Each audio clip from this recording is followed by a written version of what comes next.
এটা ছিল 8ই অগস্টের নিমন্ত্রণ ছিল। এটা একটা দাদার বৌভাতের রিসেপশন পার্টি ছিল।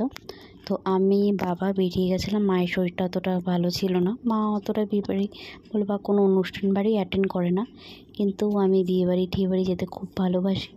একটু সাজগোজ হবে, একটু খাওয়া দাওয়া হবে, ভীষণ ভালো লাগে আমার সাজগোজ করব।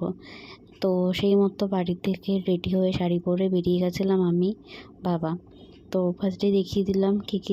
রাধা বল্লভী চানা মশলা, ভাত, ভেজ ডাল ছিল, আলুর চিপস ছিল, দই কাতলা ছিল, মাটন ছিল, আর মিষ্টি, এদিকে চাটনি, পাঁপড়, রসগোল্লা এগুলো ছিল। এই যে চাটনি দেখিয়ে দিলাম, তার সাথে পাঁপড়। আমি যেহেতু মিষ্টি খাই না, সন্দেশ একটা নিয়েছিলাম, তো মিষ্টি এই যে মিষ্টিটা দিয়ে দিয়েছিলো, তো সন্দেশটা আমি দুটো খেয়েছিলাম।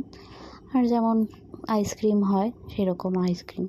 ভালো খাওয়া দাওয়া করিয়েছিল, খুব একটা যে হেভি খাবার, পুরোটাই বাঙালিয়ানা খাওয়া দাওয়া ছিল।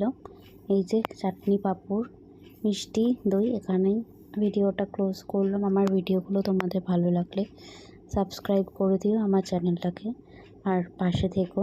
এই যে হাজমলা লাস্ট দেখিয়ে দিলাম, আর এদিকে আইসক্রিম। এই হলো আমার একটা মিনি ব্লগ। তোমাদের কেমন লাগলো জানিও। তো আশা করছি আমার নেক্সট ভিডিওগুলো তোমরা আরও আগ্রহী হবে দেখার জন্য। শুভরাত্রি, সবাই ভালো থেকো।